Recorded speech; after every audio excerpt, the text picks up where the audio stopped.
Okay.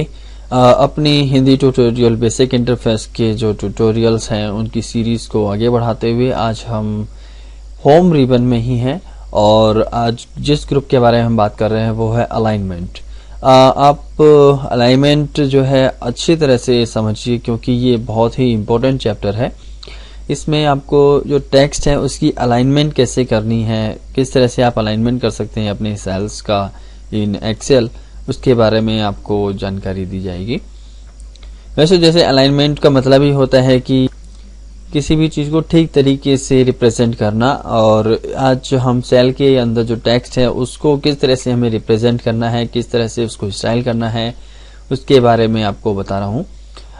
देखिए alignment का जो फंक्शन है सबसे पहले जो उसके अंदर आता है वो है टॉप अलाइनमेंट, और उसके बाद centre, then down bottom alignment, then left, centre and right alignment. पहले हम इन्हीं 6 अलाइनमेंट के बारे में देख लेते हैं क्या इनसे होता है। इनको अच्छी तरह समझने के लिए थोड़ा मैं सेल को जो है बड़ा कर देता हूं, इसकी हाइट को, इसकी विड्थ को भी थोड़ा सा बड़ा कर देता हूं जिससे कि आप अच्छे से समझ पाए। देखिए सबसे पहले जो अलाइनमेंट आता है वो है टॉप अलाइनमेंट। अगर आप इस पे क्लिक करेंगे तो जो हमारा टेक्स्ट है वो जो ऊपर का जो सेल का बॉर्डर है उसके पास पहुंच जाएगा, जो कि आपको टॉप अलाइनमेंट। उसके बाद सेंटर मतलब बीच में आ जाएगा, और अगर बॉटम पे क्लिक करेंगे तो हमारा जो टेक्स्ट है वो बॉटम पे आ जाएगा। Then we have left alignment, अभी लेफ्ट में ही है तो इस पे क्लिक करेंगे तो कुछ नहीं होगा।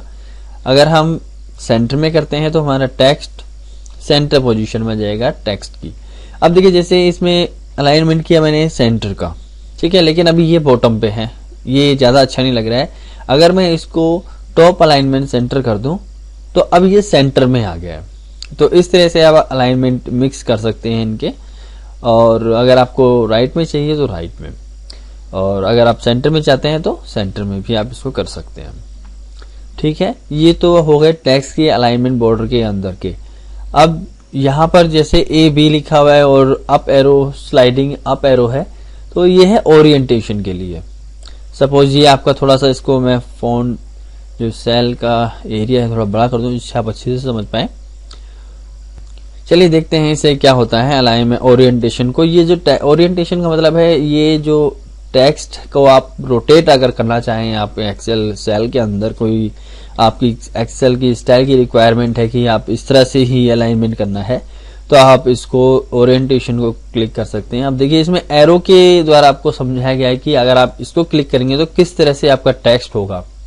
थोड़ा जूम करके मैं आपको बता देता हूं। देखिए ये अभी जो है स्लाइडिंग अप है, मीन्स कि ये डाउन टू राइट है, उसके बाद में left to down, then up to down and down to up again, rotate the text down, ये टेक्स्ट को ही डाउन कर देगा। टेक्स्ट किस तरह से दिखेगा इसको क्लिक करने के बाद वो आप इसमें आपको पहले से ही प्रीव्यू में दिखा रहा है। चलिए आप सेलेक्ट करके देखते हैं।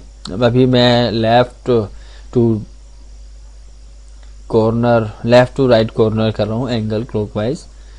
तो देखा, अभी इसे सिलेक्ट करने के बाद थोड़ा टेक्स्ट और कर देते हैं तो इस तरह से आपको, जैसे इसमें आपको पहले ही शो कर रहा है कि आपका जो है एरो इस तरह से आएगा। अभी आप वर्टिकल टेक्स्ट करना चाहते हैं कि जो टेक्स्ट ही वर्टिकल में हो जाएगा, तो देखिए हिंदी लिखा हुआ है इसमें, लेकिन अभी क्या हिंदी ही दिख रहा है, तो आपको ये टेक्स्ट का जो है और एक्सपेंड करना पड़ेगा लाइक दिस।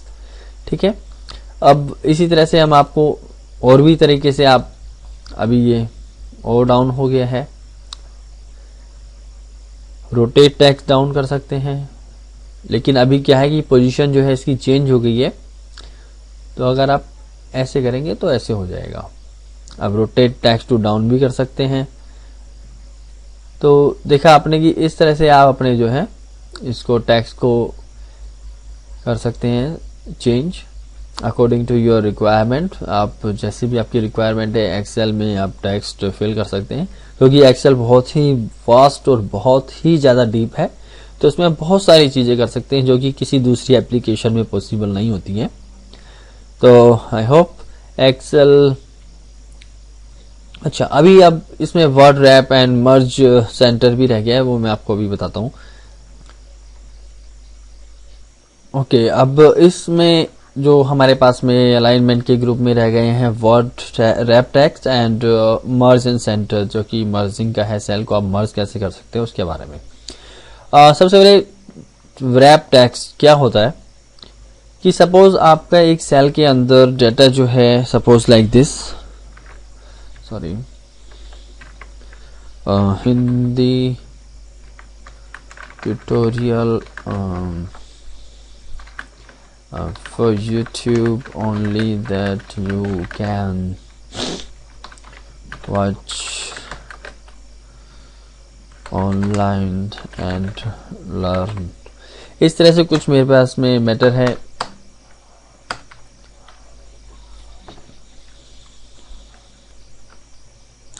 इस तरह से एक सेल में मेरा जो है मैटर मैंने इसमें लिखा है। अभी आप देख पा रहे हैं कि इसके अंदर जो ये जो सेल का मैटर है वो सेल कॉलम डी में भी चला गया है एंड ई एफ में भी चला गया है।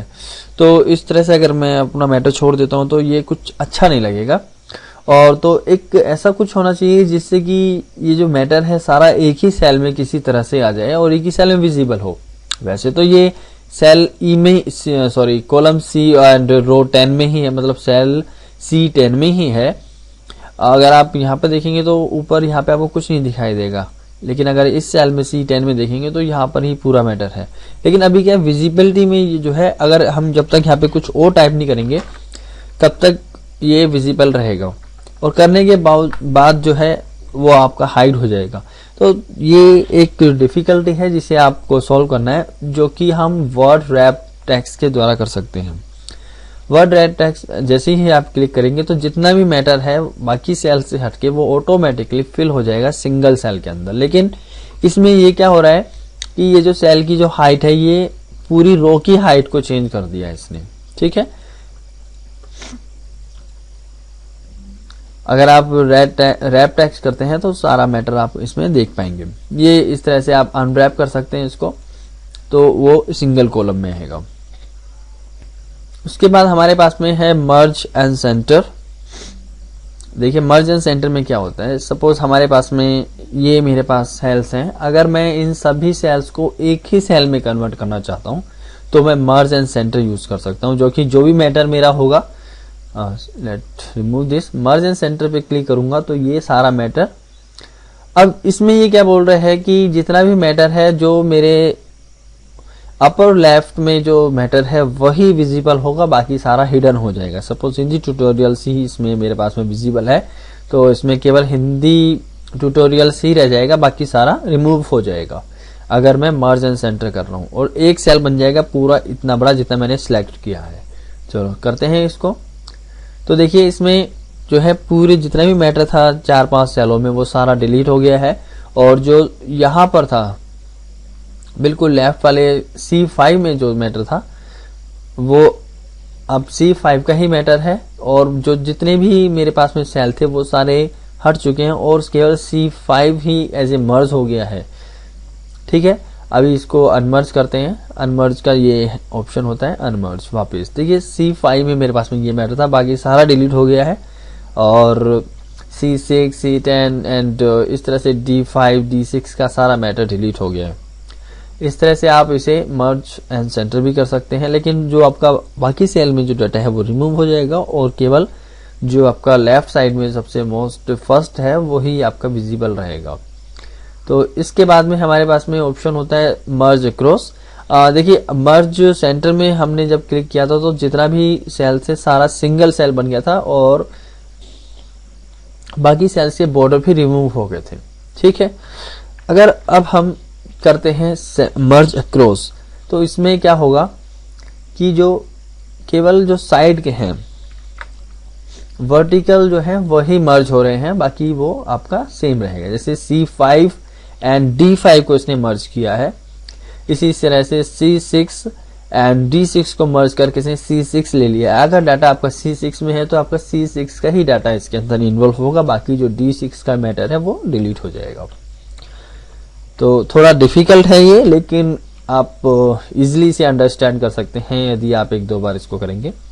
अब जैसे मर्ज सेल है, सारा जितने भी सेल्स हैं they are merge into single cell, और जो आपका फर्स्ट सेल होता है जिसमें आपने कर्सर सेलेक्ट किया होता है वही आपका सबसे इम्पोर्टेंट होना चाहिए और बाकी सारा डिलीट हो जाएगा, अदरवाइज आप इसे मर्ज सेल का यूज ना करें। तो इस तरह से हमने आज इस वीडियो में होम रिबन अलाइनमेंट ग्रुप के बारे में जानकारी ली है। अगले वीडियो में हम नंबर्स के बारे में and style cell and editing के बारे में बताएंगे।